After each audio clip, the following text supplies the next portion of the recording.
Hello, मैं हूं कुशाग्र सिंह। आज आपका स्वागत है मेरे एक नए वीडियो में। आज मैं आपको बताऊंगा कि ट्रेन के जो ब्रेक्स है वो कैसे काम करते हैं। तो मैं आपको सबसे पहले तो बता दूं कि ट्रेन में दो टाइप्स के ब्रेक रहते हैं। एक है एयर ब्रेक और दूसरा है वैक्यूम ब्रेक। वैक्यूम ब्रेक अब फिलहाल पूरी तरह से बंद हो चुके हैं। ये पहले के ज़माने में चला करते थे, मतलब कि ये पहले की ट्रेन में चला करते थे। इंग्लैंड से ये सिस्टम यहाँ पे आया था और अब तो फिलहाल पूरी तरीके से बंद हो चुका है क्योंकि इसके कुछ नुकसान थे। तो चलिए सबसे पहले वैक्यूम ब्रेक्स को समझते हैं। वैक्यूम ब्रेक्स में क्या होता है कि एक होस पाइप रहता है जो कि इंजन से लास्ट कोच तक कनेक्ट रहता है। ये एक मोटा सा पाइप है जिसमें कि मतलब वैक्यूम बनाते हैं और इसी वैक्यूम से ब्रेक सप्लाई होते हैं ट्रेन के। अब कैसे, चलिए मैं आपको बताता हूँ। तो सबसे पहले तो इंजन में एक एग्जॉस्टर लगा रहता है। एग्जॉस्टर का क्या मीनिंग है? एक मशीन है जो कि वहाँ उससे हवा पूरी निकाल देती है। मतलब कि जो ब्रेक पाइप में वो जो होस पाइप में जो जितनी भी हवा है उसको ये जो एग्जॉस्टर है पूरी तरीके से बाहर निकाल देता है, जिससे कि वैक्यूम बनता है। इसलिए इसका नाम वैक्यूम ब्रेक है। इसके बाद हम आते हैं एक वैक्यूम रिजर्वॉयर। वैक्यूम रिजर्वॉयर क्या है?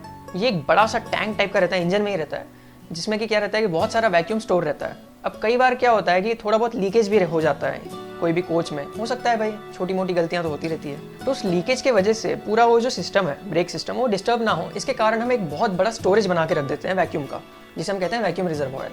तो वो पूरा का पूरा कवर कर लेता है इन सबको। मतलब अगर कोई भी लीकेज रहा तो वो पूरा का पूरा उसे कवर कर लेगा। अब वैक्यूम रिजर्वॉयर के बाद आता है ब्रेक सिलेंडर। ब्रेक सिलेंडर क्या है? अब जो चक्के हैं, चक्के में जो ब्रेक पैड लगे हैं जिससे कि ब्रेक्स लग रहे हैं, उसी ब्रेक पैड को अप्लाई करने के लिए यहाँ ब्रेक सिलेंडर का काम आता है। अब ब्रेक सिलेंडर क्या है? मान लीजिए वो चक्का है, उसमें दो ब्रेक पैड लगे हुए हैं। अब ब्रेक पैड पहले से चिपके हुए हैं, अब हमें उन्हें रिलीज करना है, मतलब कि उस ब्रेक्स को हटाना है। तो हम उसे रिलीज करने के लिए क्या करेंगे? हम उसमें वैक्यूम बनाएंगे। मतलब कि रिजर्वॉयर वहाँ से हवा खींचेगा, ब्रेक सिलेंडर में वो प्रेशर आ जाएगा, वो पिस्टन ऊपर होगा और चक्कों में जो ब्रेक पैड लगे हैं वो थोड़ा सा दूर हो जाएंगे, जिससे कि वो जो चक्का है वो फ्रीली घूम पाएगा। इसका मतलब कि ट्रेन के ब्रेक्स रिलीज हो चुके हैं। और वहीं अगर हम बात करें कि ट्रेन के ब्रेक्स अप्लाई कैसे होंगे, अब पहले से वैक्यूम बन चुका है मान लीजिए, और ट्रेन को रोकना है।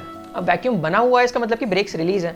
अब एकदम से लोको पायलट जैसी ब्रेक्स लगाएगा तो उसमें वैक्यूम की जगह एकदम से हवा घुस जाएगी। मतलब कि एक जगह से ओपन कर देंगे और एटमॉस्फेरिक प्रेशर से तुरंत उसके अंदर हवा घुस जाएगी और वो प्रेशर इतना ज़्यादा होगा कि उससे तुरंत ब्रेक सप्लाई हो जाएंगे। मतलब कि वो पिस्टन जो है ब्रेक सिलेंडर में वो नीचे हो जाएगा और जो ब्रेक्स है, मतलब कि जो ब्रेक पैड है, वो चक्कों से चिपक जाएगा और जैसे ही वो चक्कों से चिपकेगा तो ब्रेक्स लग जाएंगे। तो यहाँ आपने वैक्यूम ब्रेक्स को आसानी से समझ लिया कि ये कैसे काम करते हैं।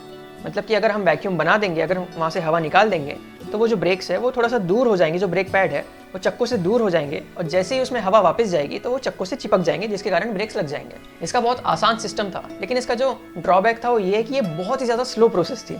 अब मान लीजिए कोई स्टेशन पे कोई ट्रेन रुक गई है, अब उसका सिग्नल ग्रीन हो चुका है। अब अगर लोको पायलट को ब्रेक्स रिलीज करने हैं तो उसे वैक्यूम बनाना पड़ेगा और वैक्यूम बनने में काफ़ी टाइम लग जाता था। इतनी बड़ी बड़ी ट्रेन्स रहती थी जिसके कारण वैक्यूम बनने में थोड़ा टाइम लग जाता था, जिससे कि वो ब्रेक्स जो धीरे से रिलीज हो पाते थे। अब उतनी देर तक टाइम वेस्ट जा रहा है तो ट्रेन ना चल पा रही होती तेजी से, और जब इसमें ब्रेक्स लगाते भी थे तो उतना तेजी से नहीं लग पाते थे। इस कारण से ये जो प्रक्रिया है ये फेल हो गई। और इसके बाद हम आए एयर ब्रेक सिस्टम पे। अब एयर ब्रेक सिस्टम क्या है? तो जैसा वैक्यूम ब्रेक का सिस्टम है उसी का पूरा उल्टा है एयर ब्रेक का सिस्टम। अब एयर ब्रेक्स में क्या होता है कि सबसे पहले इंजन में कंप्रेसर लगा रहता है। कंप्रेसर क्या है? ये हवा को कंप्रेस करता है और वो पाइप में भेजता है। मतलब कि जो बाहर की हवा है ये उसी को लेगा, इसको कंप्रेस करेगा और वो जो ब्रेक पाइप है उसमें भेजेगा। अब एयर ब्रेक को और डीपली हम किसी और वीडियो में समझेंगे, जिसमें कि एक ब्रेक पाइप और एक फीड पाइप, दो पाइप्स होते हैं जिन्हें हम बीपीएफपी के भी नाम से जानते हैं, लेकिन बीपीएफपी के बारे में हम अगली वीडियो में समझेंगे। फिलहाल आप सिर्फ ब्रेक पाइप के बारे में समझिए। अब सबसे पहले यहाँ पे भी कंप्रेसर हवा बनाता है, वहाँ पे वो प्रेशर से भेजता है जो ब्रेक पाइप है उसमें, जो कि पूरे कोचेस में कनेक्टेड होते हैं इंजन से लेकर लास्ट तक के। वैक्यूम ब्रेक्स में जैसे एक वैक्यूम रिजर्वॉयर था, इसमें भी एक मेन रिजर्वॉयर है।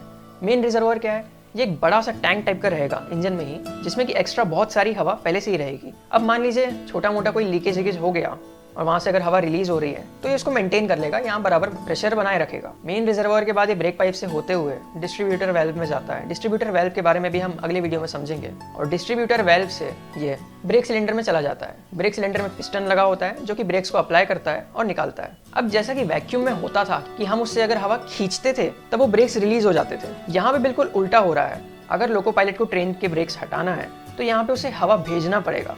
वहाँ पे हम हवा निकाल रहे थे और यहाँ पे हवा उल्टा भेजना पड़ेगा। मतलब कि मान लीजिए पहले से ट्रेन के ब्रेक्स लगे हुए हैं, अब उनको हमें रिलीज करना है। तो रिलीज कैसे होंगे? हम उनमें बहुत तेजी से कंप्रेस्ड एयर डालेंगे। कंप्रेस्ड एयर जाने से क्या होगा? कंप्रेस्ड एयर जाएगी ब्रेक सिलेंडर पे और वहाँ से जो पिस्टन है उसके जरिए वो जो ब्रेक पैड है उसे वो दूर करेगा और जैसे ही ब्रेक पैड चक्के से दूर हो जाएंगे ब्रेक रिलीज हो जाएगा। मतलब कि ट्रेन के ब्रेक्स हट जाएंगे। अब ट्रेन चल सकती है आराम से, चक्का आराम से फ्रीली घूम सकता है। और वहीं अगर हमें ब्रेक्स वापस से लगाना है, मान लीजिए ट्रेन चल रही है फिर से ब्रेक्स लगाना है, तो हम क्या करेंगे? एकदम से बहुत सारी हवा निकाल देंगे। मतलब कि जैसे ही लोको पायलट ब्रेक सप्लाई करेगा तो जितना भी प्रेशर है हवा का वो सारा का सारा निकल जाएगा। इसलिए आपने कई बार देखा होगा कि जब भी ट्रेन चलती है और उसमें जब ब्रेक्स लगते हैं तो ऐसी आवाज़ आती है, मतलब कि वो पूरा का पूरा जो हवा है वो निकल जाती है और उससे एकदम से वो ब्रेक पैड जो है वो चक्के पे चिपक जाते हैं और इससे ब्रेक्स लगते हैं। तो अब आप यहाँ समझे होंगे कि ये वैक्यूम ब्रेक का बिल्कुल उल्टा प्रोसीजर है। यहाँ पे अगर हमें ब्रेक्स हटाना है तो हमें एक्स्ट्रा हवा भेजना पड़ेगा और अगर ब्रेक्स लगाना है तो हवा को तेजी से निकाल देना पड़ेगा। अब मैं आपको और कुछ चीज़ें बता दूँ कि ये जो ब्रेक का जो प्रेशर रहता है ये रहता है 5 kg पर सेंटीमीटर स्क्वायर का। अब आप सोचिए 5 kg पर सेंटीमीटर स्क्वायर, इतना ज़्यादा प्रेशर रहता है। और इससे अगर लोको पायलट्स को नॉर्मली ब्रेक लगाना है, मतलब कि मान लीजिए वो लोको पायलट के ऊपर पूरा डिपेंड रहता है कि वो आधा kg उससे प्रेशर हटाएंगे या फिर 1 kg हटाएंगे या फिर 2 kg, 2.5 kg, 3.5 kg, वो अपने हिसाब से हटा सकते हैं। अगर 2.5 kg के ऊपर हो गया, मतलब अगर 2.5 kg से नीचे अगर वो प्रेशर कर दिया तो उसके बाद इसे इमरजेंसी ब्रेक्स भी हम कह सकते हैं, क्योंकि बहुत तेज़ी से अप्लाई होंगे। तो 5 kg पर सेंटीमीटर स्क्वायर का हम प्रेशर जब डालेंगे तब वो ब्रेक्स वहाँ से हट जाएंगे और जैसे ही हम उससे थोड़ा सा प्रेशर निकालते हैं तो ब्रेक्स वहाँ पे लग जाएंगे। तो एयर ब्रेक्स के फायदे क्या है? तो एयर ब्रेक का सबसे बड़ा फायदा तो यही है कि ये बहुत तेजी से लगते हैं। ट्रेन इससे बहुत जल्दी रेडी भी हो जाती है, इसमें कोई ज़्यादा टाइम नहीं लगता। और बाकी पैसों की बात करें तो मतलब रेलवे को कोई एक्स्ट्रा खर्चा इसमें नहीं आया, जैसा वैक्यूम ब्रेक था उसी की तरह ये है, बस इसमें अलग से कुछ इक्विपमेंट्स लगाने पड़े। अब ये जो सिस्टम यूज़ होता है, मतलब ये जो चक्के हैं उसमें ब्रेक पैड से ब्रेक्स अप्लाई हो रहे हैं, ये यूज़ होता है कन्वेंशनल कोचेज में या फिर इंजन में ही या फिर मालगाड़ी में भी। लेकिन इससे भी अच्छी नई टेक्नोलॉजी आ गई है LHB कोचेज में, जो कि आपने रेड कलर के कोचेज देखे होंगे। इनमें तो बहुत ही एडवांस ब्रेक लगे हैं, डिस्क ब्रेक लगे हैं। अब डिस्क ब्रेक का मैकेनिज्म थोड़ा सा अलग है, ये हम नेक्स्ट वीडियो में समझेंगे।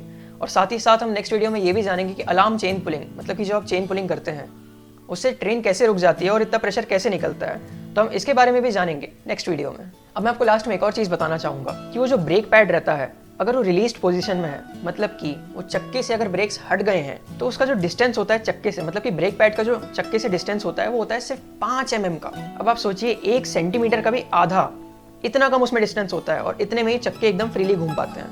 और जब भी वो प्रेशर लगाना रहता है तो 5 mm का हटके 0 mm हो जाता है, मतलब कि वो उसमें अप्लाई हो जाते हैं। तो ब्रेक पैड को सिर्फ 5 mm हटाने के लिए हमें 5 kg पर सेंटीमीटर स्क्वायर का प्रेशर लगाना पड़ता है। तो आई होप आज आपने ट्रेन के ब्रेक सिस्टम्स को बहुत अच्छे से समझ लिया होगा। मैं और भी वीडियोस लेके आऊँगा जिसमें मैं आपको थोड़ा और डीप में समझाऊंगा इनके बारे में। तो अगर आपको वीडियो पसंद आया हो तो लाइक, सब्सक्राइब, शेयर जरूर से करें।